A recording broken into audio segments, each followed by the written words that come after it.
All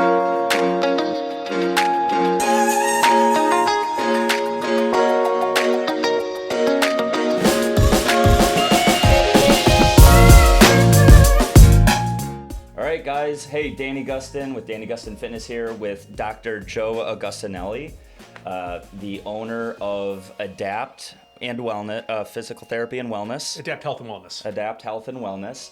Today we're going to talk to Joe about his experience as a physical therapist, how he got here, his transition from working in different types of environments like big medical to starting his own practice, and his why physical therapy has worked for him and why he believes in it, why he's so passionate about it, the difference he's been able to make in other people's lives, and some interesting nuances to how physical therapy works behind the scenes that some of us may not think about. So I hope you guys enjoy it. We had an amazing time, so thank you guys so much for joining us. Dr. Joe, welcome. Thanks, Danny. Thank you for coming on, man. This is awesome. I appreciate it. I've been looking forward to this all week. Oh, man, I appreciate that. Yeah, I've been thinking about just kind of, we've always had some good conversations in the past, so the fact we put to film is really, really cool. Yeah, absolutely. So I was thinking about our conversation yesterday where we were talking about naming our kids and what went into that. Right. So I'm wondering what went into the name Adapt.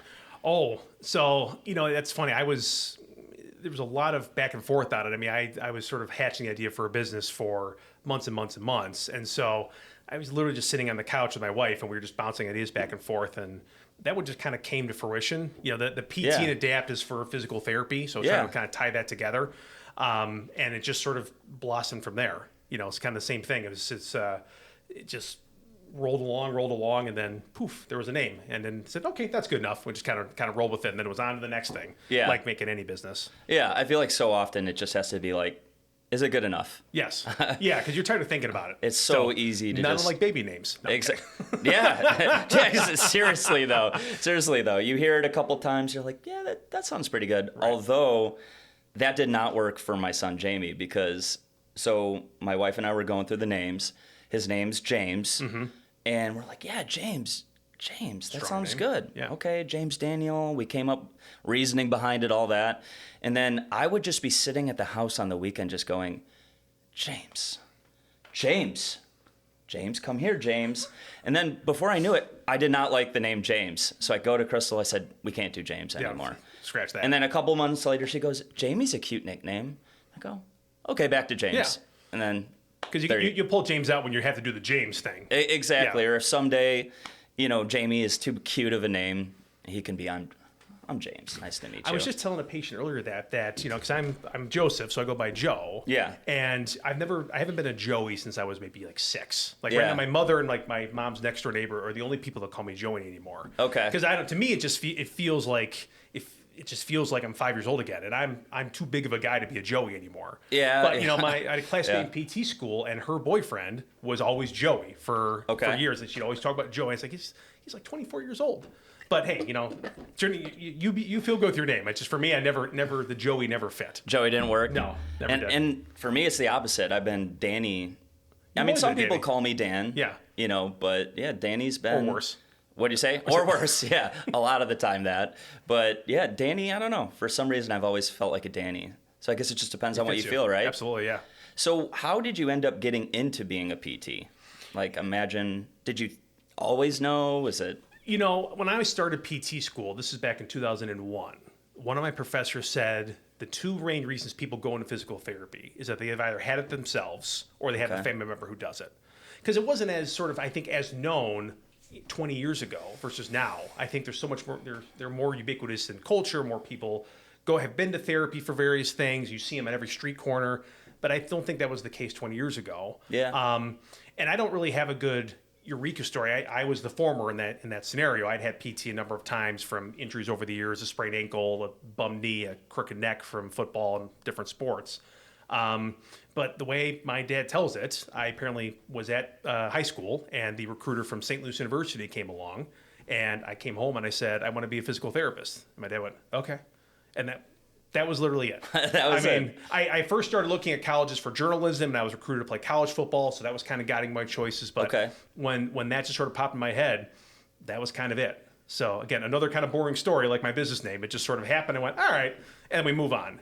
And I realize how lucky I am, because Yeah. it's hard at the age of 17 or 18 to decide, this is the next 50 years of my life. Yeah. I got this locked down. Yeah. Because I think, those, teens and 20 years are formative. You're trying to find who you are or who you want to be. Absolutely. And so I was just kind of lucky that this just kind of fit me.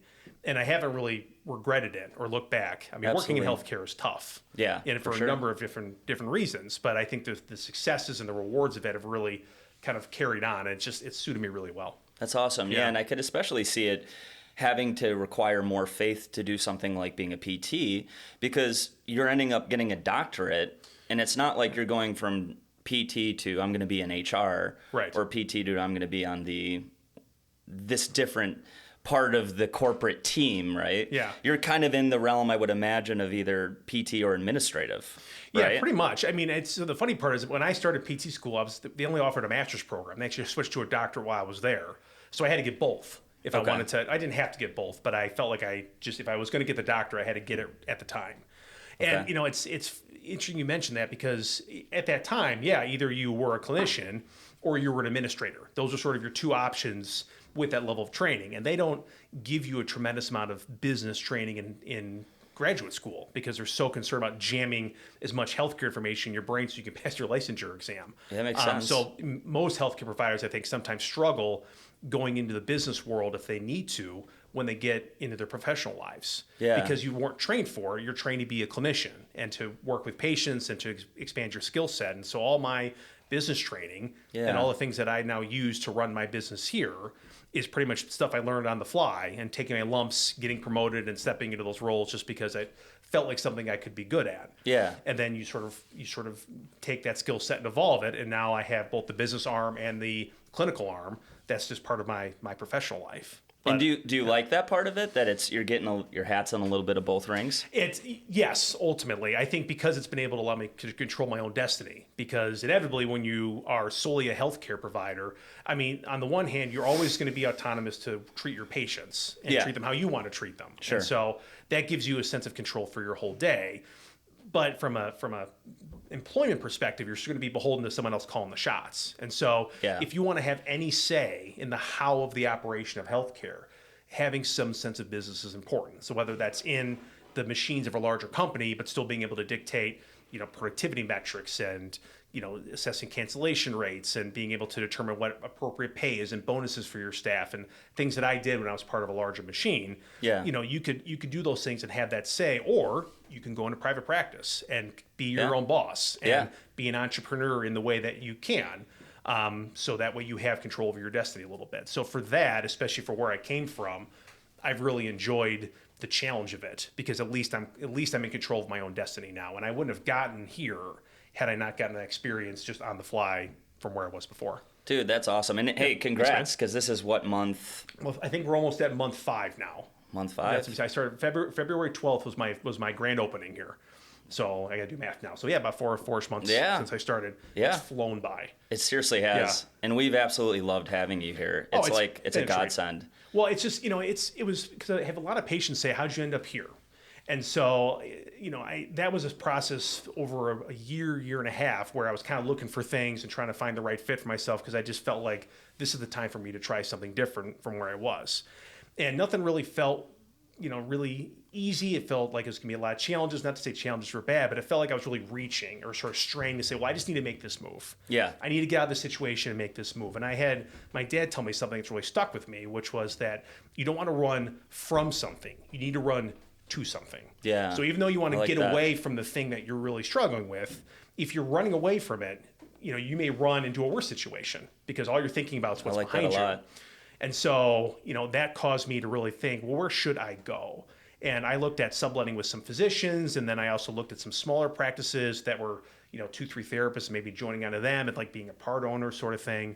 But the more I talked to them, I said, I could do what you guys do. I'm doing this now. Yeah. And then it was just a matter of finding the right fit. And then, the margins for reimbursement for healthcare are razor thin. So you have to really control your costs and look into open a clinic. You have to take out a loan, sign a lease for 3 years. It's a couple $100,000 to build out a whole space with good equipment, to make it look nice. Imagine, It's a huge commitment. And, I have 2 young kids and trying to pay for college, and, that was just not going to be tenable Yeah. And so, but I've been, a member of this gym for about 5 years. Yeah. And I was sitting around, and I saw Mike, the owner, walk by, and Yeah. kind of looked at him one day and said, "Hey, Mike, what'd you think about maybe having a PT here?" And he went, "Oh, that's an interesting question."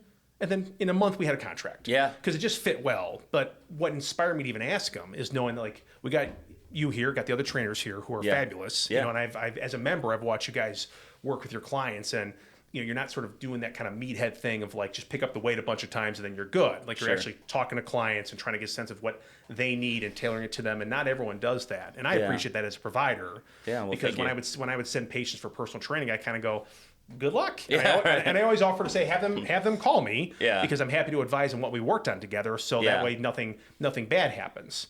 And then you guys have 2 great massage therapists here, and so I said it would be an interesting facet to add this element and sort of make this building feel like a place of healing. Yeah. Somewhere where people can go for kind of all their orthopedic needs, from coming in just to work out to, let me get my tune up with, my massage therapist, or I need some guidance, let me get my personal trainer. Yeah. And then, forbid something goes wrong, then there's a therapist here who can kind of help put you together. Yeah. And so it just was a really neat element that I thought would fit in. And you and I have always had, I think, a very similar thought process as to what fitness and health and mobility looks like. And so all those things just came together really nicely. Yeah. And then here I am, just like that. Yeah. And the most important thing is we were good enough. Good. That's the theme of today, is just good enough. Settle. Yeah, right? exactly. Is it good enough? Just go for it. But I mean, seriously, it's just so amazing, because even just the little things you do with my dad from time to time, he'll have a few minutes, come tape up his knee. My dad is going to be getting a knee replacement for those who don't know, coming up in July. And I swear, this guy, he was making, he was a former power lifter. So at one point in his life, he was extremely strong compared to the average person. And he went through an experience very similar to many people approaching their 50s and 60s, somewhat of an identity shift when they're retiring and their body's maybe not feeling the way it once did. They can't do the things they once did. So when my dad and I initially started working together, it was a little bit of a phase in the beginning of him just kind of going through, this feels, getting over the fact that it felt like a waste of time because it was nothing relative to what he used to do. His experience and what he sort of remembers in his younger days, picking up and hauling around. Exactly. So we got through that. Now he's just night and day in terms of physically where he was, mentally where he was. And so when he jacked up his knee doing whatever he was doing, I was so worried about that. Like, what is going to happen because he said he wasn't going to be able to get the surgery till July. Right, because of the cortisone shots, yeah. Yep. Mm-hmm. And so I'm like, all right, like, what's going to happen here? So the fact that he came in, he reluctantly did his session with you. Yep. And so most people do. Yeah. Okay. Yeah. And so the fact that he came in to one of our sessions and just said, that knee rep you set him up with, he just said, this is a godsend. Yeah. He goes, I really don't know if I could have made it or how I would have made it to July without that. And so now he's sticking with the training. He's still working out his upper body as much as he can so he can keep that positive mindset. So, dude, I mean, it really means a lot to me having you here. I'm happy to help, and I think that scenario is sort of the ideal thing that we could do for all the clients here. And the fact that I got to help your dad is an absolute bonus for that. So, I think you hit something really interesting, is that I think that mindset is sometimes really difficult for a lot of folks as we age, because, for most of our life, we are used to basically our body always answering the bell. Like, if I want to do something, I'm just going to be able to do it, and you won't even have to give it a second thought. Yeah. And somewhere in life, and it's different for everybody, it switches where the mind is willing, but the body fails. Yeah. And that's really jarring for a lot of people because you're not used to that happening. I think the first time someone has a major injury and you're like, what the hell's happening to me? Yeah. That's not something, and because usually you tweak something, you pull something, you rest a few days, you take a little Advil, and you're good to go. Yeah. And being able to kind of overcome that without that happening just innately, I think is it's a struggle. And, people, you've probably seen it with your clients. Some folks grapple with that differently. Some folks have different mindsets. And so coaching them through that is a challenge. Yeah. But when it comes to an injury, that can sometimes be daunting as well. This is the reason they send us to school for forever. So that way it feels a bit more routine. And so, we can just add that element to, for me to get them back to you, so that way you can keep up with the fitness journey. Yeah. And that, you just brought up a good point in terms of having gone to school as long as you did. And so, not to I'm not trying to blow sunshine up your blouse, as my dad would say. But seriously, I've worked with a lot of physical therapists over the years, and I'm trying not to sound arrogant myself, but there's been times where I hear about the things people will do with their PT. In fact, that's how I ended up working with your cousin, is he felt like he was at a PT, and it was kind of this cookie cutter situation. And he just eventually said, the heck with this, let's try something different. Long story short, I think in my experience, I've seen PTs where it seems like, okay, you went to school for 7 years, 6 years, whatever it is, and you're going through these certain modalities, but they didn't necessarily strike me as too groundbreaking. Not that there's, you can reduce what you do to that. There's so much more to it. But I just have to say, what I've been telling some people about you is when I talk to you, I'm clearly the idiot in the room, oh, stop. right? Stop. And so some of the techniques you use are especially like muscle energy techniques, and things I don't know the name of, But what would you say you feel since you began your journey as a PT until now? What are some of the things that you think have really shaped you and helped you stand out over time? Ooh. I think I always come into my patient care and my kind of education for a couple of first. I always continue to push, I think, what I know, and never sort of settle on my own biases. I tell a lot of students, the day you think you know everything is the day you should retire. Because I know that there's lots more that will evolve. Yeah. And things have changed pretty drastically even from when I started school. I graduated in 2007. And so, for example, concussion grading. When I was in PT school, they used to teach concussions as grades of like 1, 2, and 3, like a sprained ankle, where it's like, oh, it's here, and it's, these different phases. And now it's a wildly different approach. And it's much more specific because we know the science behind that is a lot more complex. I think anybody who watches, a lot of NFL or different sports knows that it can be, you have to really assess those things very carefully. Now, if I just sort of said, well, nope, this is what I learned in school, then I'm going to be behind the times. So I think that's one, is always trying to pursue different levels of education. I've had the benefit of having some good mentors along the way who've been introducing me to some different concepts that I feel have been really helpful. So, for example, things like, a lot of my backgrounds in manual therapy, joint manipulations, muscle energy techniques, I found those to be successful with folks I've worked with over the years. Yeah. And so I said, okay, let me pull on that string a little bit. Let me find out what works. And so finding the coursework that I need to do to challenge myself. And so getting like a manual therapy certification takes a couple of years to get that sort of thing done. Oh, wow. A couple of years. Well, because you have to take, at least the track I took, you have to take, I think it was 7 different weekend courses, and then you have to pass a clinical Did you say several or 7? 7, sorry. 7? 7 Ooh. courses that you have to do over, so Dang. it's, 2 3-day week, 7 2-day weekends, basically, all those modules, and you have to pass a practical exam to get certified in it. Yeah. Now, you could do those techniques without that training by your license, but you have to know what you're doing to do it effectively. Sure. And so, but I really felt like this is something useful in kind of my bag of tricks that I can implement with my patient care. Dry needling. I just took dry needling 2 years ago. Because it was something that I saw was kind of an interesting concept. I think it's a little overused, but I think if it's used appropriately for the right situations, it's a nice adjunct to kind of help people get through barriers and get them back to normalcy. And that wasn't even a thing when I was in PT school.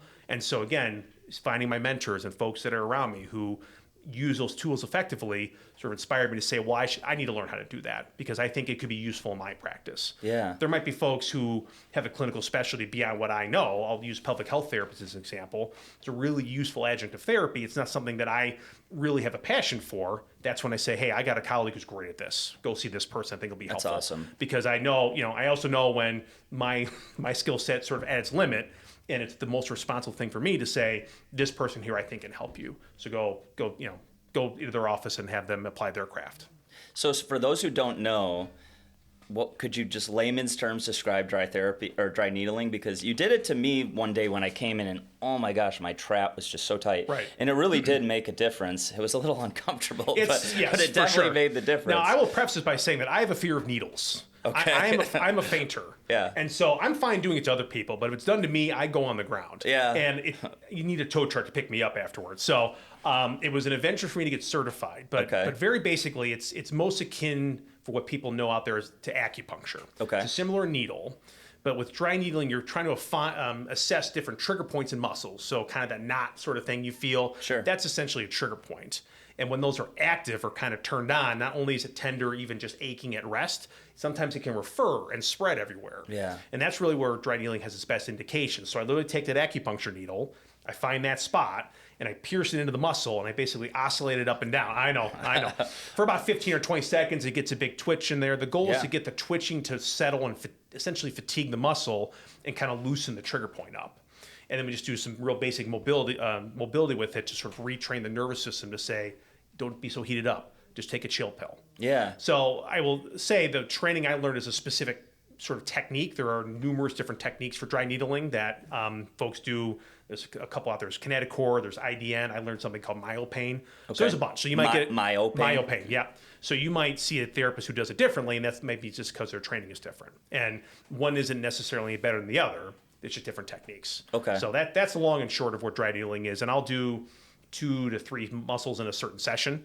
And I don't always do it with everybody. Some days I'll do it 0 times. Yeah. Some days I may do it for 4 patients. It just kind of depends on what the situation calls for. Just customize your approach based on what you see. Yeah, I think if you go sticking needles in every patient, you're not thinking about it hard enough. Yeah. You have to be judicious in how you're using it. I always describe it as chisels instead of hammers. If you're trying to beat everyone to death with it, you're abusing it essentially. So I'm glad you said that, okay, because I really would love different perspectives on this, and this is, I think, something people are on extreme ends of the spectrum sometimes. What is your opinion on working through pain as it relates to, manual therapy? Because you have some people on one end of the spectrum who would say, hey, if it's hurting and you're sweating and you're gritting your teeth, that means you're getting a good whatever, no a pain, good experience, no gain. right? Yeah. And then you have another person who's rubbing like a stress ball on you and goes, this is fascia release, right? Yeah. And so what's your take on that? There's a lot to that. So what I try to get people to connect with in their body is try to get a feeling when you say pain, what are you describing? Because I think there's a set of folks who sort of just perceive any discomfort as pain. And some workouts are uncomfortable from the sense of you're fatiguing, you're exercising muscles. That's an uncomfortable feeling. Sure. Right. I think you feel great after the fact because you realize you have that endorphin release, you've done something positive for your body. But like if you're doing Bulgarian split squats, you want to die by rep 6 because they don't feel good. Yeah. Right. Yeah. But that for some people can be pain. Right. Yeah, and so absolutely. That's the sort of thing where, we need to understand kind of what that means to you because everybody is at a different spot kind of in that body awareness and in their fitness journey. I've had people come in to therapy with cowboy boots and jeans on because they own no workout clothes. They probably have a physical job, but the sense of buckling down and doing a 45-minute workout is a foreign concept to them. Sure. So their perspective might be different than somebody else who is a gym rat. Right. So for me, making sure we've defined what that means. And oftentimes, since I see people in pain all day, right? Because there's a base, that's the baseline. That's the big difference between folks seeing you and folks seeing me, is that you might have folks come in who have kind of a nagging injury, something kind of lingering. But a lot of times people are going to come see you because they're feeling well. Yeah. Folks see me because they aren't feeling well. And so what I try to make sure they're connected with when we're doing an exercise routine, I have my hands on them, is, are you feeling your symptoms right now? Because if it's your symptoms, that gives me information as to what are we recreating, how do we abolish those. That's the guidance I need to progress my treatment plan with you. From a pain perspective, kind of generally, if someone's had a 2 or a 3 out of 10 pain, I'm usually going to tolerate that because I think that you have to sort of teach the body a little bit of resiliency. But what I also advise folks is that if you're doing a workout or doing exercise, you're doing your home program, and you're wrecked, if you're a 9 out of 10 for the rest of the day, you're fighting yourself because you've now basically traded 45 minutes of movement for 7 hours of lying down because you're hurting so bad. Well, what's winning here exactly? Yeah. So I want to make sure that we're doing a program to facilitate allowing you to move and do more later on. Yeah. So that's kind of my perspective on it. We can get really nitty gritty on when it's okay to work into pain. We could talk about eccentric lengthening for lower extremity tendonitis if you want to get real crazy. Yeah. And how it's good to work through some pain sometimes. But that's a more general approach, I think, to kind of connecting your body to your symptoms. Yeah, that makes complete sense, and you're absolutely right that people seem to define pain completely differently. In fact, there's some cultures I've worked with where they might not have the same word for pain in their native tongue that we do in English. Really? Yeah. Like yeah, what? Absolutely. Like I've worked with a lot of people who immigrated here from India, and Yeah. when I'm talking to them, it's initially like, and I would say it's like people who it's like they're like halfway between English and halfway between Hindi or whatever language they speak, right? But we'll be working out and they'll go, "Oh, pain." And for a while that was difficult for me because when I hear pain, I go, "Okay, well, how can we modify this? What can we do?" It's an action item for you when you hear that word. So, if you were my mentor back then you would have helped me kind of link, okay, well, the symptom, right? Focusing on pain being linked to the symptom. Yeah. Right? And I think that's really good context for it. But it is funny how I'll be teaching someone how to foam roll, right? And one person... You'll hear the word pain a lot if you do a lot of foam rolling. Yeah. And one person will go, they'll look like this. They'll go, "Oh, yeah, that's 9 out of 10. 9 out of 10. Yeah. I'm like, really? That doesn't look like a 9 out of 10. But then usually some guy, I'll get on there, gritting their teeth, face turning red, goes like a 3. I'm like... I have a few of your clients in mind that when you say that pop in my brain immediately when you describe I'm that. like, that's not what I call a 3, but... Where do you fall on that spectrum, kind of given your experience now, from like that pain perspective? I would say that this is an overarching philosophy into other areas of life, but I would say whatever you can do the job with the least amount of effort is probably the most effective solution. So if you can find a way to accomplish the goal without them clinching or gritting their teeth or guarding their muscles or having to like count the seconds until something's done, then I would say I try to do that, right? But there's definitely a place for seeing what someone's made of too. Yeah. Does that make sense? If they're on board with that, I think you can channel that energy in a positive way, and then you'd rather. Sometimes it's easier to sort of slow people down than it is to speed them up. Yeah. But I agree with you. I think as long as they're not so miserable that they're tensing themselves up and sort of feeding and training their nervous system to be unhappy. Yeah. I think there's certainly a place for that. And some people associate a positive experience with that, right? Absolutely. They so do. I've had arguments over the years with clients, not necessarily arguments, but disagreements, where I have to somewhat modify my approach because discomfort for them is depending on what it is. They're like, just let me work through it. And, there's an ebb and flow with that, right? Yeah. When you're coaching someone, you don't necessarily want to handle them with gloves because there's a certain aspect of psychologically making them feel jazzed up, Sure. right? But then, knowing when to say no is a good thing too. I mean, we're cheerleaders at heart from that perspective. I think that mindset you describe, I think I see a lot more as well. And I think part of this because, what's really trendy right now are a lot of these high intensity interval workouts. I think to me it kind of started with CrossFit. That's the first time where that kind of grind set mentality of like let's. Did you call it grind set? Yeah, I did. I like that. Yeah. I've never heard that. I'm trying to be cool as a Gen X millennial border kind of guy. Yeah. But it's let's get the most out of our workout. I have 13 minutes to get my workout in. Let me get this WOD in before I go back and go back to the business world and try to be successful there because that's what life is apparently. Yeah. And from there it sort of spawned kind of the diet CrossFits like the Orange Theories and the F45s and trying to get as much intensity into a workout in a shorter period of time. Because we all have busy lifestyles and we're trying to maximize sort of every second of every day, and also let me get my workout done so I can get on to life. Yeah. And so I don't recall seeing those as much when I was younger. I think I have more patience from those sorts of things now. Yeah. But I think that's become a little bit more commonplace for people to associate exercise with I need to give you all my intensity all the time. Yeah. And I sometimes have to kind of remind patients that, hey, a 30-minute walk every day is great. Absolutely. Like, let's get there. Yeah. You don't necessarily need to have sweat pouring down your face because that's intimidating to think that like the only way I'm going to improve is if I just work out really hard because nothing else is good enough. And that to me is not the case. And so let's find what you want to do, what you can fit into your day, and let's start there. And if 30-minute walk's what you got and you feel good afterwards, you are being successful. Absolutely. So I don't want people to I feel people kind of frustrate themselves because they can't work out hard enough.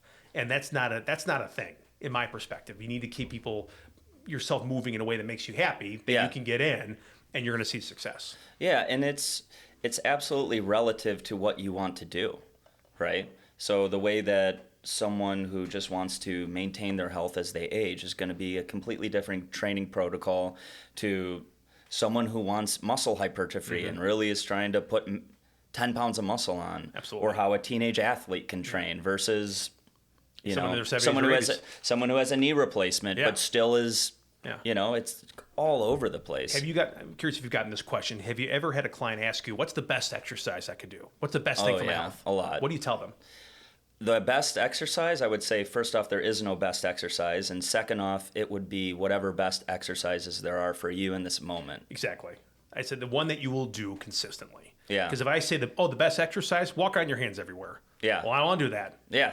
Right? Of course you don't. Exactly. Who does? So, and that's, I kind of chuckle because, I follow on Instagram, different fitness people, therapists, because it's good information for me. It kind of stimulates my thought process to see different exercises so I can maybe incorporate an element of that into my program. But inevitably, I'm also going to get, because my algorithm is now all messed up, is I'm going to see all sorts of videos on like, here's the 2 best exercises for your quad, or the 3 best exercises for your balance, or, butts are in these days, so everyone's got butt exercises. Yeah. It's like, okay, if you do any of those exercises consistently, you're going to get better. So Absolutely. You don't need to marry yourself to like, a certain concept, or, hey, pay this fitness person $100 a month for like their proprietary program. Yeah. Like, find someone with the knowledge that's going to connect with you, that will get in what you enjoy, and you'll get there. Absolutely. And I have clients always coming up about talking about that kind of stuff, because it's normal. Sure. It's normal if you're passionate about something to want to be proactively researching, right? So YouTube, Instagram, etc. The thing is, and I try to put this into perspective for people, not to poo-poo, right? Poo-poo. That was so bougie of you. Poo-poo. Not to poo-poo the YouTubers and then influencers, but also to give them, their kudos in a way, is just to put, the context is that they do that for a living, right? And so there's only so many exercises. If you post a video every day, it's going to be difficult sometimes to create new content, right? And so for them, they have to come up with videos like the best bicep exercise. Right. They also need to speak in a sensational language, because that's what's going to draw eyes. I mean, no one's going to read a thumbnail that says moderately effective exercise that you can do from time to time if you think it works for you. Right? These exercises, they're all right. Yeah. So they need to be coming up with content. Yeah. So that's part of why they use that extreme language. I think they deserve a little bit of credit in that regard, right? Like, some of that is just the reality of what they're doing. But absolutely, I mean, it really is a matter of, does it work for you, and are you going to do it consistently, right? Because that's one thing that I made the mistake of really early on in training, is I would know what would be the best option for someone, right? So I'd say, hey, you want to lose weight? Can you work out 5 to 6 days a week? Can you do X amount of steps? Can you track on MyFitnessPal? Can you do these calorie restrictions that I'm recommending? Great.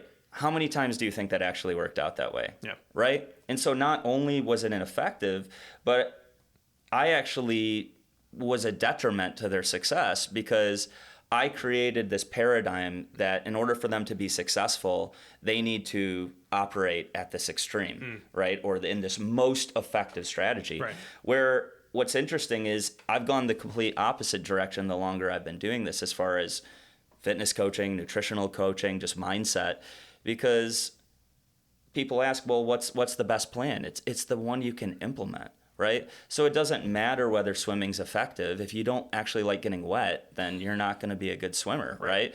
Or if you don't like the way strength training feels, well, then maybe focus on calisthenics, right? But you have to be doing something, right? That seems to be, no matter what, the reality that is consistent across any effective fitness protocol is going to be some elements of rigorous exercise, right? And just in general, right? Just moving full body at least a couple times a week, wouldn't you say? Yeah, exactly. And it's tough because you have to learn. There are times where you do need to push people a little bit out of their comfort zone if they're not willing to take those different steps, or there's a barrier that you need to overcome. And I think what something that we have in common is that when I was a young therapist, I fell into a similar trap of saying, well, I'm going to get you better. Yeah. I'm going to get you better so fast it's going to blow your mind. And so I'm going to give you a bucket load of exercises and everything I got in my brain to make you better immediately. Yeah, exactly. And I think that comes from a passion. You want to do a good job. There's probably a touch of insecurity as a younger professional to say, well, definitely, this person's going to look at me and think, well, I'm fresh out of school. I had a patient in a clinical rotation who looked at me and said, you look like you still have carnation milk on your lip. Wow. And like, to be fair, with this baby face, and this is 20 years ago, okay, fine, I'll give you that. But that I just kind of wanted to prove that guy, like, I'm super smart. I'm gonna show you. And I think you learn in any industry that you with experience comes patience, and so learning that you don't need to go pedal to the metal, you're probably going to have more success if you ease into it and you're more thoughtful about what you are prescribing. And I think that just comes with time. And so, I mean, you've learned that, I've learned that, and you're going to have more success. And it's anything, I think, shows more experience and maturity to be a bit more patient and diligent versus just throwing everything at the wall and hoping something works. But when I'm talking to people who are, I would just put them into the category of older people who their focus is aging well, right? Mm-hmm. Balance and falling is something that comes up quite a bit, right? And so I'm often advocating for that vigorous aspect of exercise, right? In particular, training hard enough to really activate those type 2 muscle fibers because, and I'm very curious to get your thoughts on this, maybe I've just been saying the wrong thing this whole time, right? Sorry if that's the case. But people balance on one leg, right? And okay, I'm working on my balance, right? Okay, fair enough. But if what we're trying to do is prevent a fall is a dynamic thing. It's a reactionary thing. It's not necessarily, no one ever walked onto a piece of ice and then just said, all right, I'm going to balance on my one leg. Mm-hmm. We'll see if I can make it, right? No, it was very much, it happened, you got to react, right? And so training balance in a way that is more dynamic, more reactionary can be effective. But I would also argue if those fast twitch muscle fibers that are responsible for explosively catching yourself and moving, then you're going to only be able to go so far with your sort of more typical laid back, relaxing style of just balancing, right? I think that paired with training the muscles in a way that gets those type 2 muscle fibers to respond is going to help bulletproof that situation a little bit more. And also I would add that also plan on falling. Plan on the fact that you may fall at some point, right? And so if you are going to fall, do you want to be more insulated or do you want to be frail, right? And the reality is the more muscle mass you have as you get older, I'm not saying like Arnold Schwarzenegger, but just in a way that can support that fall, I think person A is going to be better off who's doing some strength training, right? And person B who maybe just subscribes to, occasionally they do yoga, they work in the yard and garden, that person is not going to go through that situation as safely. And most 9 times out of 10. I love it. The wheels are turning. Wheels are turning. So I think that kind of the core tenet of your point is, if I was saying, if I was to go online, I was going on PubMed, and I wanted to find a research article that would say, my search would be, what's more effective at fall prevention, yoga or strength training? Just sort of maybe pull that camera up sort of to a 10,000 foot view. And I don't have the answer to that question. Yeah. And it's not necessarily yoga versus strength training. I mean, I'm sort of breaking that thought down to its core elements, because I'm thinking through A, what I do for balance, and B, what I've seen people do when they fall. I have a very vivid memory of a gentleman we were working with. My first job, so it was probably almost 17 years ago. And he was a former military paratrooper. And he, when he was a young man, he was in his 70s, and he tripped on something in the clinic, and he fell, but he turned and rolled because he had done that so many times in his life. Yeah. That was just an innate movement pattern. That's awesome. That he knew that when he was about to hit the deck, he rolled. Yeah. So he didn't land. There's a very common injury in people experience called a foosh or a fua injury. So it's a fall on an outstretched hand or a fall on an arm. Yeah. And so the problem with that is when you do, it's a very common mechanism because when you fall, your brain goes, stop me, don't hit your head. Yeah. Important stuff in there. And so when you fall, though, and you stick your arm out, you break your wrist, Colles fracture, you break your elbow, you break your humerus, you tear your rotator cuff, bad stuff happens. I fell through the first floor of a house on a construction site when I was a laborer back in the day. And it's a bad day for you. So yeah, same thing. I outstretched arm, broke my distal radius. Yep. I'm surprised it wasn't worse. Yeah. And again, I would argue strength training was the reason for that. But yeah. Wow. So I think, so to your point, I think there is an element of training towards your environment, right? Yeah. And so if you're worried about your well-being, as you get older, I think certainly having more training into muscular strength is probably going to improve the likelihood of a better outcome in case of a fall. Let's say it that way. Falling is a dynamic and also a reactionary task because when a fall happens, there's been basically you've lost your center of balance and your body hasn't been able to acclimate to it too quickly. Sure.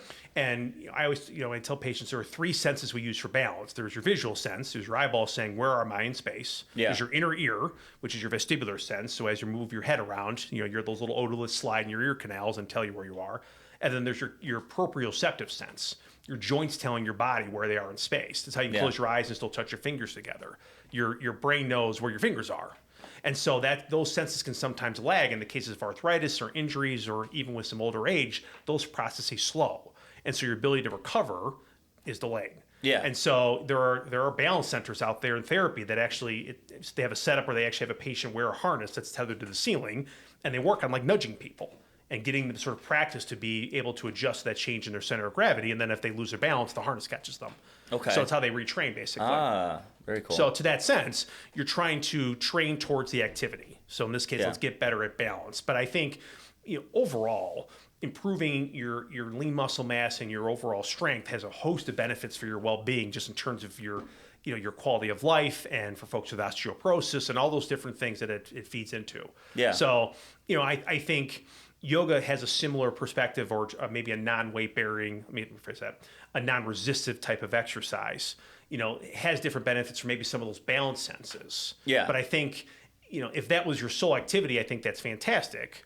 If a patient was in my clinic, I would suggest to them that maybe a couple days a week, let's try some table exercises where we work on some resistive activities to supplement, not to stop the yoga. Let's just add this. Because again, going back to what we were talking about earlier, whatever you're going to do to be fit, to be active, that's great, right? If you can implement it and it's something you enjoy, because there's definitely aspects of just what is going to make you feel psychologically good. Yeah. And that the importance of that can't be overstated. I would argue it's the most important part. Yeah, because you're not going to stick with it otherwise. Right? If my wife bought me a gift card for my birthday to a Pure Barre class, I'm not going to do that very long. Well, maybe I would, right? I haven't done it, so I can't say for sure. So I lost a bet with my wife. Oh, here we go. And the punishment was that I had to take a Zumba class. Awesome. So first of all, is there footage of this? Thankfully, no, because you would want to wash your eyes forever if you saw it. However, the challenge with it is that if you've never been before, everyone knows the dances of the songs, and if you're new, you feel like you're back in high school. You're just kind of doing the Elaine dance, and you don't know what to do with your body. Nice. But I will say, once you get the vibe on it down, you get moving. It's a great workout. So would I do it? No, because this shouldn't be dancing. Yeah. But I think for a lot of people, it's a great way to get their activity in. So to that point, I mean, but I did try it. I made good on my bet because I figured let's at least give this a shot. Good man. Thanks, man.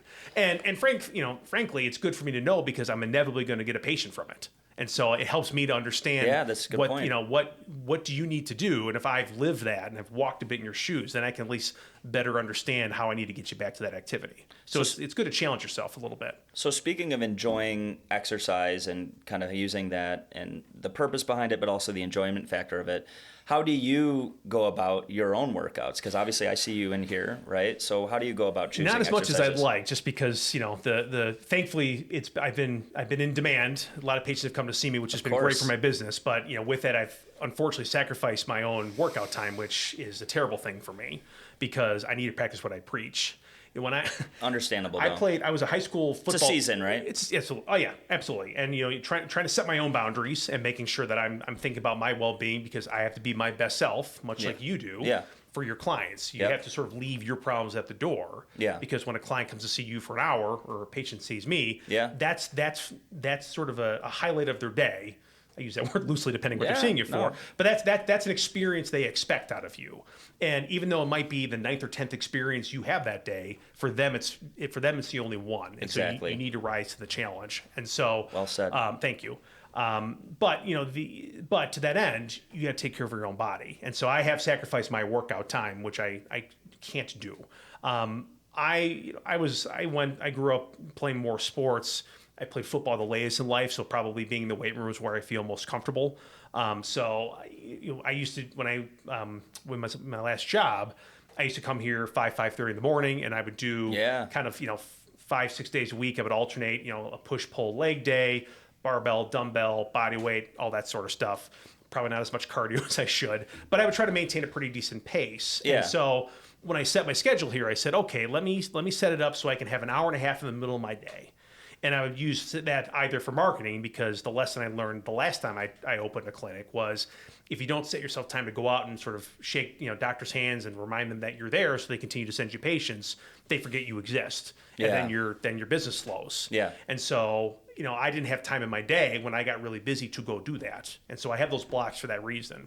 But if I don't have to go do that, I would use that for workout time. Yeah. But what I found out is that I couldn't get the workouts in that I wanted to because I had to get my workout in, get my lunch in my face, get a shower in, and then try to hit my afternoon. Yeah. So I had to rewrite my program. So basically I do 4, maybe 5 exercises in like a 45-minute span. Okay. Pretty much all, total body, maybe 1 or 2 isos, but not as much as I used to because I just need to get my work in. I figure, okay, like if I have a free Saturday, I'll go get my biceps done, right? Get my beach muscles, feel really good about myself, right? But I need to get the important stuff in. So, but I need to get my deadlifts, get my squats, get my overhead press, get my big functional movements that work lots of muscle groups. Yeah. Make the most of my time, keep it at a nice pace, so I keep my heart rate up, and then I'm on to the next. But I do need to figure out a new routine because I need to practice what I preach. Because that kind of makes me a hypocrite if I say, hey, you got to find time for your workout every day, and then I haven't worked out in 3 weeks. What does that say? And when I graduated high school, I was at my lineman weight. I was about 270 pounds. Okay. And, I went through my freshman year of college eating like I was still playing football, but not exercising like I was. Yeah. And I got up to about 280. Freshman 15? Oh, well, I mean, and this was all like nachos and cafeteria food. I wasn't even a drinker in college. Things have changed. Yeah. But I graduated after my freshman year of college. I was about 280, 285. I had 42-inch waist. I had to go buy new pants because my 40s had gotten too small.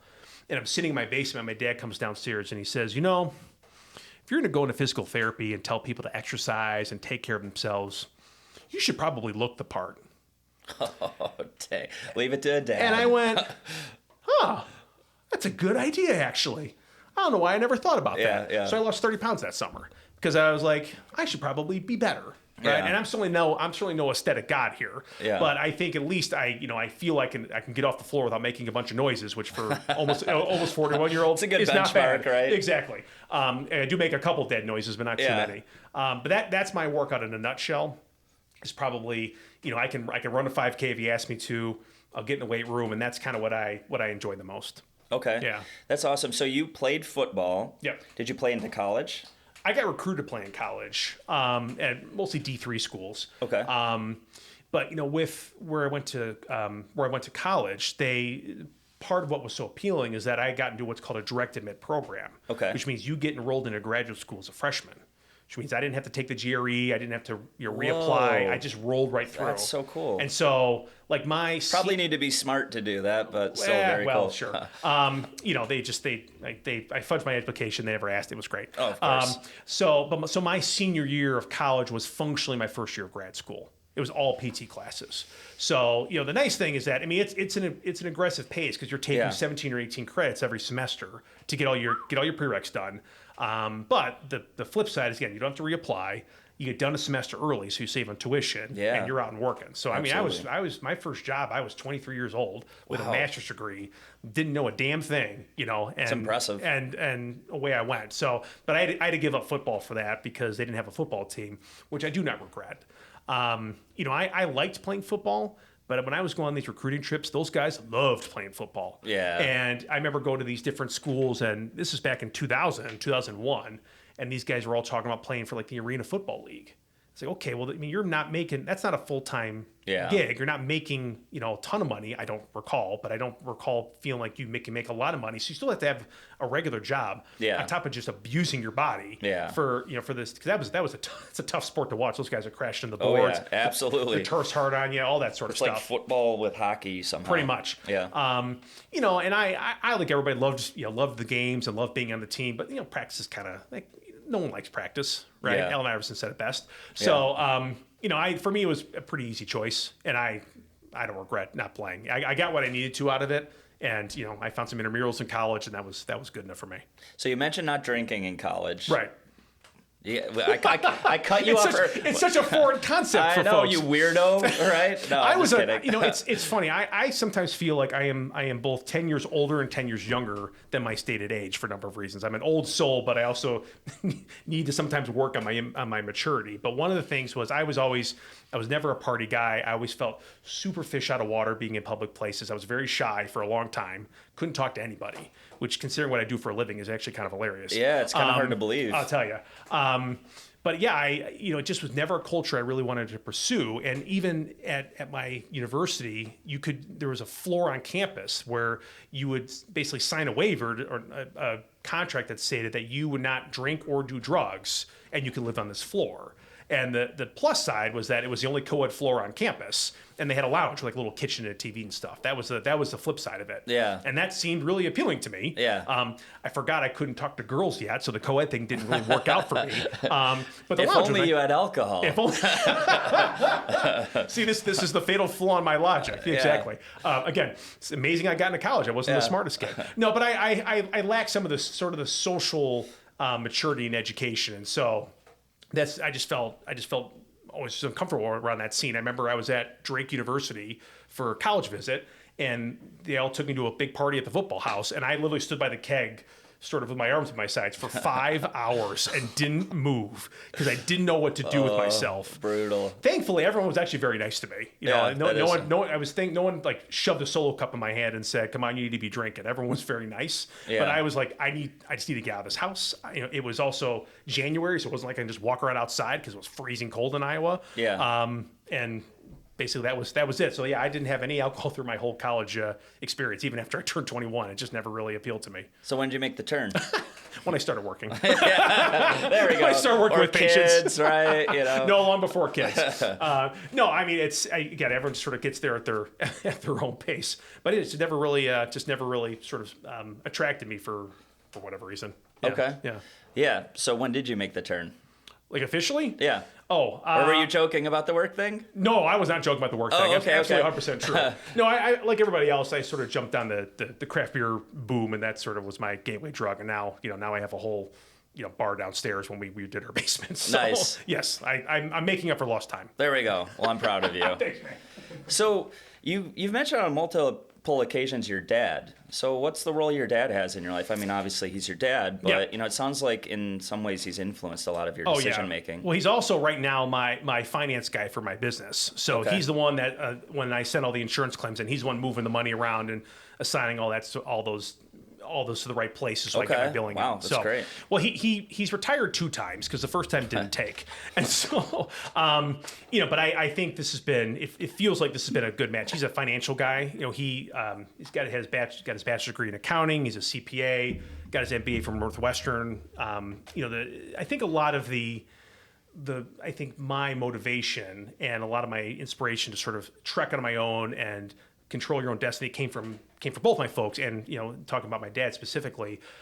He got his MBA. He was working out in Aurora. I was a newborn baby, and so he would take the train downtown, work till 5, and then go to grad school at night at Northwestern until he finished up. And he did that every day for 2 years until he got done.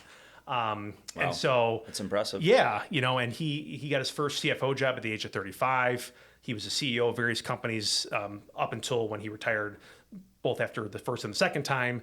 He's always been sort of in that financial world. And so, certainly high performer, it sounds very like. high performer, and incredibly good at his job, had been incredibly successful, and, really, I think, pursued opportunities that unfolded in front of him, even if they weren't necessarily a straightforward path. So the one that jumps to mind, I think, looking at his career from, as his son. Yeah. And when I started college, he left his job over a disagreement with this, with I think the CEO, if I recall, and being Italian, he wanted to open a restaurant. That was his dream in life. He wanted to open.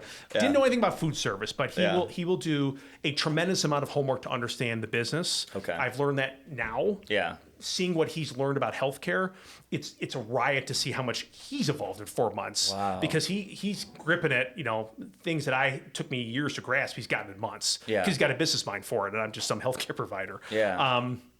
But so he wanted to open this restaurant, but I was in college, my sister was in college, we got bills, and so he was doing consulting work for this guy in San Francisco who was in the biometric space. So things about like iris scans, fingerprint scans. Yeah. We used to have those at EcoGym. There is, right? Man, EcoGym. Right. There you Back go. in the day. Back in the day.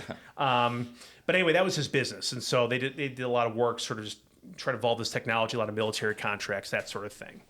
And so right when we were about to open this restaurant in Chicago, this guy calls my dad and says, "Hey, I'm going to make you president of my company. Come on here and run it."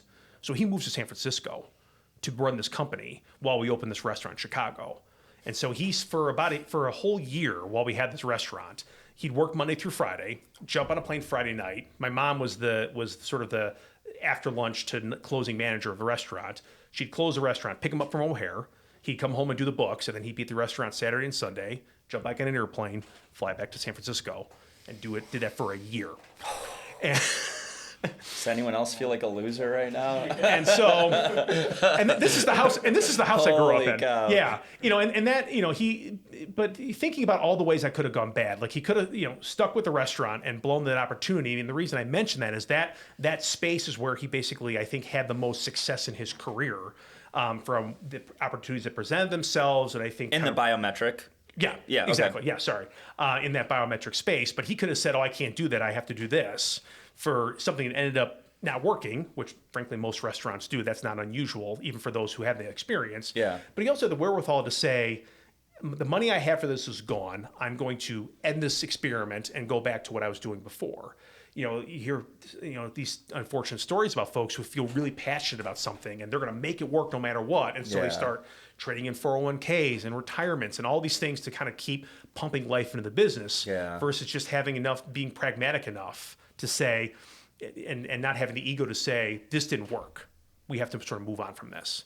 And, those sorts of lessons really stuck with me, because even when I was creating this business, I had maybe 3 or 4 different business plans that I was going to use for what I was going to do in this setting.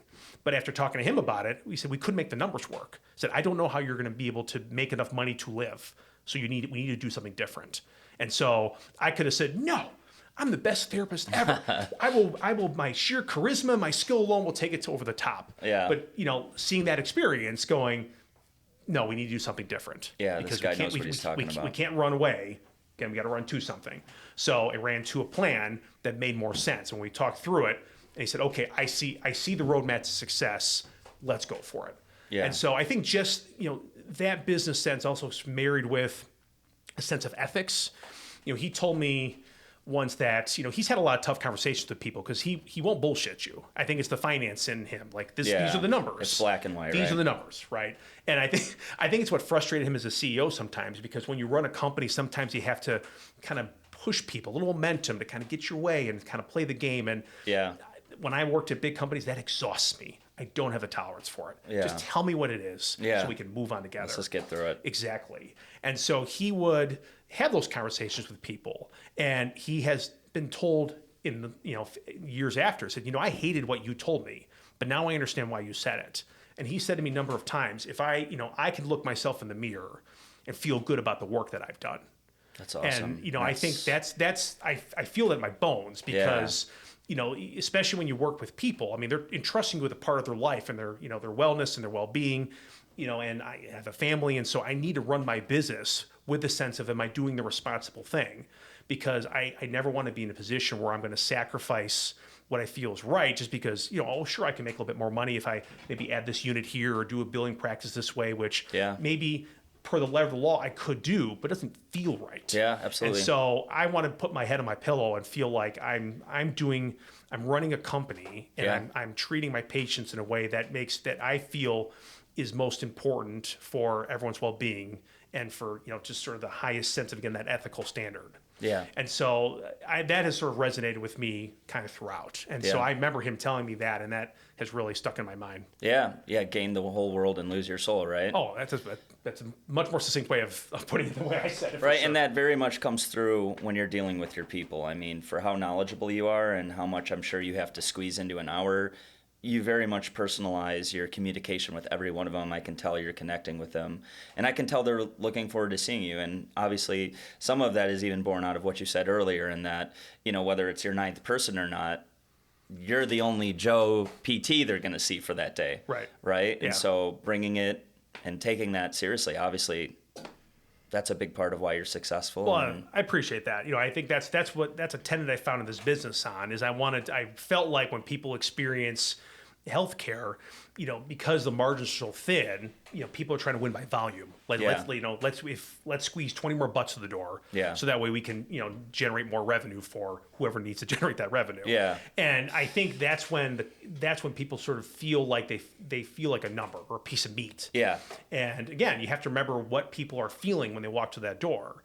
The most stark thing that strikes me with is I think about being on hospital rotations and patients being on bedpans. Yeah. And, a poor overworked CNA is who wants to go in and sort of clean this person up and get them, because you have to do it. You can't have someone lying in their own filth. Yeah. But, these folks are probably on their 30th patient of the day doing this. And I remember watching a lady once literally grab a gentleman by the ankles and haul his legs up in the air so his bare ass was exposed, wiping him down. You got to be strong to do that. Oh yeah, but I mean, she was just probably just mad and frustrated. A little bit of Hulk strength. Yeah. Hauled this poor guy up, wiped him down, kind of slapped him down, and just left. Now, think about if that was you. Oh, I don't even want to think right? about that, and actually. I don't say this to disparage this person. Because and I don't say it to disparage this person because, again, I know a lot of nurses and MA, CNAs, everyone's short-staffed and stressed out beyond belief because they're because they know they have to take care of people. Yeah. And it's tough to sort of draw on those reserves. But again, this is the experience that people are feeling. And it might be the 30th bedpan you've cleaned, but this person now has someone else wiping them. Going back to what we talked about before, the mind is willing, the body isn't. Yeah. That's tough for people, especially as you get later on in life, and especially if you find yourself in a hospital. And I'm being a bit dramatic compared to me working with the walking wounded, essentially. But I mean, my hope was that by stepping out on my own, by being able to offer kind of a one-on-one hour experience, I can't make as much money if I look at it from a business perspective, but the quality I can provide, I think, is what will attract people to it. I can do a better job, and I think, I can make my business viable and give a better product and be happier at the end of the day with the treatment I give. And to me, those are all wins. I think that's incredible. So, speaking of that, this is something I've actually been really dying to get into. You mentioned, on the last point, talking about working for a big company, right? So. And then even for what you came from, right? You were high up kind of in Duly, bigger administrative role, right? Yeah, I was a regional manager. So I oversaw, I think, before I left, 12 offices and probably about 75-ish therapists, I think, were kind of under me. I had site managers who kind of did the day-to-day, but that was my territory. Yeah. And I would say Duly and big medical in general sort of is a hot topic, right? There's people who have really strong words, and there's people who have, it works, right? It's kind of like Xfinity or AT&T. It's like you have your gripes, but why switch, right? So what has been your experience going from different PT practices, being kind of in what I would call big medical, a bigger, larger company, right, to now going to this, right? What would be the honest pros and cons that you've seen over time? Well, not to be pessimistic, I'll start with the cons because it's the thing that I lose sleep over. And I think the biggest one is, can I feed my family? Can I pay my bills? And that comes from really, can I get patients to come see me? It's PT is a direct access state, which means that if someone wanted to come in off the street and have me treat them, for the most part, they can do that. Which that's only been in the last 5 years. Not that long ago. Which is awesome. Yes, Excuse me. Because when I was working for a company called Accelerated, which was bought by Athletico, which is known in this area, that wasn't a thing back in 2013 or so 2012, and so it was a hurdle. So I had to have to spend all my time making my homemade marshmallows and go cold calling doctors and trying to be memorable to say, hey, send your patients to me. Yeah. And so when you're in private practice, you still need to go out and find patients. Hustle, basically. Essentially hustle. And that's tough because they don't, much like they don't teach you business in school, they don't teach you sales either. And I think it's tough for a lot of healthcare people to like have to go out and hustle, try to find the business. Yeah. But that's the thing I worry about the most, because I think it's the common thread for anybody who has any business, frankly. And then certainly needing to have the business acumen in the background to run the operations, to be able to form an LLC, to be able to know how to run eligibility for patients and how to attach the right modifiers and file claims, all the super exciting stuff of healthcare. Yeah. And those are things you have to learn. It's just the realities of it. To run the business, because, we've decided in this country, this is how healthcare has to work. So this, which is a different conversation and a different podcast. Yeah, write that down. There you go. But that's the way the finances of healthcare work in terms of when you have to play with insurance companies. And there are PTs out there who are in straight cash-based programs. They don't take insurance. You basically just I've got a friend like that. There you go. And there's pros and cons to that business as well. And all I'll say is that I elected to run my business taking insurance just because I felt like the clientele at the gym and where we're located here in western suburbs of Chicago, people have great benefits and they pay high premiums for them. They want to use them. Yeah. So I felt like for me to get patient volume, this is the way I had to go. Again, different conversation, pros and cons there. But those are I think the toughest cons that in private practice, because when you work for a big medical, they have whole departments to do that stuff for you. If you're a staff therapist, you might have to remember how to, you have to remember what codes you have to drop and what maybe like add a KX modifier for your Medicare patients. And that's really it. They have a whole coding team who does all that stuff for you. They have a whole back end team that's going to, run through the interface with the insurance and all that sort of stuff. And frankly, I would hope that companies that have that kind of size offer that support to clinicians, because I always describe my job as an administrator as I need to get all that stuff out of your way as a provider. So all you can do is focus on your patient, because that's what matters, right? And if I'm doing my job, that's what's happening. If you're constantly running up against IT issues and coding issues and all these things that take you out of that element, then we're not really helping you thrive. So I would say anybody who finds a job in that world, they, hopefully that support exists where you can do those sorts of things. Okay. It doesn't allow you to learn those things. So if you want to learn how to do that, you need to pursue it. But if your goal is to be an excellent clinician and nothing more, which is the backbone of all healthcare, is having great providers, you should seek that out.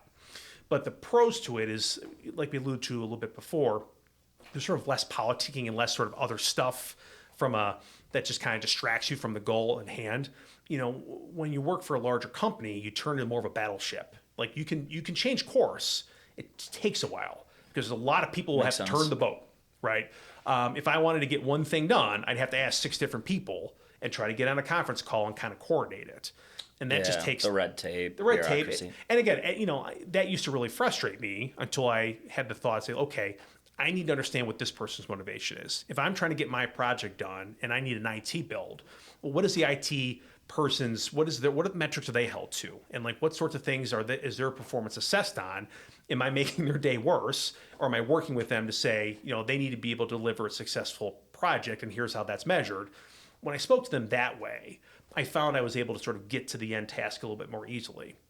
But that's a lot of extra thought and a lot of extra steps you need to do to kind of grind through things. Yeah. When you're on your own, if you have a problem, you can just solve it. Yeah. Which is incredibly refreshing after years of kind of beating your head against the wall with more bureaucracy. Yeah. And I think a lot of it depends on what stage of health that healthcare company is in. If you're in a healthcare company that is in a period of growth, maybe took on a private equity partner or they have a big investment in your department and they're pouring cash on you, you can get a lot of stuff done. Yeah. When I started Duly, we were at 15 clinics, and when I left, we were at 39. Wow. And we tripled in size of therapists. It was fun to be there because everything was great. It's happening, right? It was a profitable, successful department. Patient satisfaction scores were really high. Employee satisfaction scores were really high. And it was just fun to be a part of and to build something and to really, again, have the ability, like I mentioned before, to be involved in the how of that company gets things done. Yeah. Right. To say, this is my vision. Here's how I think this should be best. Let's do it this way. Yes. And to see that blueprint sort of expand beyond you yourself,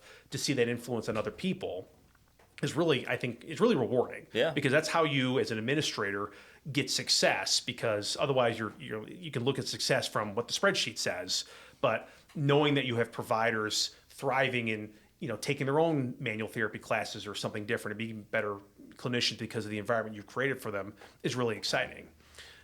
When things aren't so good and you're in a period of we need to cut costs, we need to save profit, that's exhausting, and that's not really, I think it's a tough conversation for providers to have because, we just want to provide good care for patients. Yeah. Frankly, as long as our check's clear, we're kind of happy. Yeah. As long as we can do that. Can I make a living and help people? That's right. Right. And so, when you're on your own, you have much better control over how those sorts of things get done. And I'll give you the easiest example. The first day I started here, I thought to myself, I'm going to have patients on a 45-minute schedule. It's just one patient every 45 minutes because I can look at the metrics and say, well, I'll see this many patients per week. I'll generate this much revenue. After the first day, I think I remember this. Yeah. I was decimated. I was exhausted. And to be fair, it was an unusual day because they were all new patients. And meeting a new patient for the first time is a different vibe versus like 9 follow-up visits. But I was driving home thinking to myself, this is not going to work. Like, I don't feel like I could do a good job because I was constantly looking at the clock and trying to move the first patient out of here before the next patient came. And so I said, I'm going to make them all an hour. I just got to make them all an hour. Yeah. Because that way I can get to completion what I want to get done for folks. And so, yes, that will, in the long run, cost me dollars from all things else being equal. But again, what's the product I'm trying to offer? If my product is better, people will have a good experience. They will get healthier. And then hopefully if they need me again, they'll come see me. They'll come tell my friends, their friends about me. And then that's how you stay busy that way. Yeah. So, take care of people well and the rest sort of figures itself out. But just being able to make the call after one day and just do it was incredibly refreshing. That's awesome. Yeah. So I think that's the biggest pro is you kind of control your own destiny when you're in a smaller scale. Yeah. I personally have always felt a bit more comfort when things were a bit smaller. Sure. And when I got hooked up to things that were larger, I found myself being more frustrated because I just needed a little room to kind of roam around and play in the space and kind of be bossy and get things my way. I suppose. So many words. Yeah. Well, and not that I want to put you in a position to speak ill of anybody or, dive into some cynicism, but as far as the healthcare paradigm or physical therapy paradigm of seeing 2-3 patients in an hour, some people who are more cynical would say, or jaded about larger medical practices would say, well, that's just purely a cost thing. Mm-hmm. Right? That's to drive profit. It's not necessarily for the benefit of the patient. Yeah. Do you have any more to add to it? Would you argue at that point? I would say I'm proud of the work that I did when I was seeing patients at that pace. Yeah. And there are providers who can do that and be really successful and patients have great experiences. So I don't want to make people feel like that the way I'm doing it is the best way because there are providers who do an excellent job. However, I think the challenge is that you have to sacrifice something to accomplish that goal. Yeah. And sometimes it's the clinical care, because I think you mentioned earlier, some therapists who kind of feel like it's a bit of a cookie cutter approach. They didn't pay much attention to me. I'm always gonna be a little defensive of my profession, of course. Yeah. While still holding it to a high standard. Yeah. But to say that maybe that person's bandwidth is just sapped and they're thinking about the next person, whatever the case may be. Yeah. Yeah. Right. And that's just the vehicle they're in. That's the vehicle they're in, right? And so, but there are therapists who maybe are able to really give both the patients that attention and bounce back and forth and do a really nice job with that. But then maybe you have 3 hours of documentation that night. Yeah. Because you can't keep up with your notes. Yeah. And it's the least favorite part of every healthcare provider's day is the documentation. I mean, you guys see me on my tablet out there all the time because I'm trying to keep up. Yeah. And that's me seeing people once an hour. Sure. So I think, something just has to give. And if you're able to accomplish both those things, then maybe you're just absolutely wiped by the time you get home and you can't be as present for your family as you want. Yeah. I don't know. I can't speak for anybody else. So who wins the most in that situation? The person you're working for wins the most in that situation. Okay. I would say, kind of overall, because again, you're working, that model is created because you can just see more people in an hour. Yeah. And so again, I think it's a harder ladder to climb to reach a level of quality when you're seeing that kind of volume. Yeah. It can be done, right? But I think most healthcare people feel like they're seeing too many folks for the amount of staff and resources that are available. And I think we all would like that to be rolled back a little bit. Yeah. Now, again, I understand that the business has to roll on because you have to be able to stay open for your patients, because then you can't help anybody. Of course, right. But then it's probably worth looking under the hood and saying, okay, well, why is it so expensive to run this business? Where are my costs coming from? Yeah. When I was at, I've worked at places where when they were in periods of growth, I would just be, like people would appear and they would just be doing things, like this is the vice president of keeping it real. It's like, what do you? I want that job. It's a great job. But it's like, what exactly do you do here? And how come you're making $120,000 of the money I'm earning for you as a revenue generating person when you're generating zero, right? Like those costs get siphoned off somewhere. So, I think, but again, when you have your own business, you can control those costs and you can decide, okay, here's how I want to allocate my dollars. If I need to bring somebody on, what do they do? And I think it just gets harder to maintain a lid on that when you get bigger. Yeah. Because I think the potential for waste sort of exists all over the place. So maybe this would be a good one to finish on. Yeah. So someone out there who maybe was jaded by the experience of feeling like it was a cookie cutter situation. Maybe they spent the majority of their time of the hour with the technician as opposed to the actual physical therapist. Like for someone who maybe, like my dad, for example, it was a little bit of a resistance to doing the PT thing, right? And it's obviously been incredible. So, for someone who maybe is nursing an injury and maybe kind of like, on the fence, is it worth the time? Is that for me? What would you say to that person who's kind of on the fence, maybe based on a past experience, and why they should give PT a shot? Yeah, I think the good news these days is that there are so many ways to try to vet somebody before you ever walk in their office. The amount of patients that we've gotten here from like Facebook moms groups, because moms control the healthcare decisions. And so if you ask, someone posts on there, who's a good physical therapist for my shoulder? Yeah. And you're going to get a whole list of people. Yeah. You can vet those folks. Yeah. And so if I'm a patient, remember, you're I always say, you're the star of the show. We're here for you. So if there's certain expectations you have, you can call before you schedule, say, hey, I just kind of want to know what's your model like, how many patients do you see, whatever you feel like is important to you as a patient, to sync up with a provider. And then again, the stakes in PT are low in terms of like healthcare. Like I'm not doing open heart surgery, right? Like if someone doesn't like me, there are other therapists out there they can go see. Sure. No harm, no foul. Right. Yeah. But I always recommend people at least try again, because it's too broad of a field to say, if you have a bad experience with one provider, to say physical therapy doesn't work. Yeah. So right. That's okay. Well, your experience with this one person didn't work. Yeah. And that's absolutely valid. Yeah. But that might be like saying, if you go to take your car to a mechanic and they don't work on your brakes, you say, oh, car mechanics don't know what they're talking about.